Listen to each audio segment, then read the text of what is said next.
মনোরঞ্জনের গান গাইতে ভালো লাগে, অনুরোধ করলে গান গাইতে ভালো লাগে।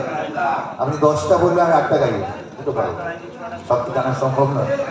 চলুন, কি যেন দাদাভাই বলে গেলেন, ট্যাংরা তো কাটুন বসতেও বলে, চলো আমি শোনাচ্ছি, ভালো লাগা গান।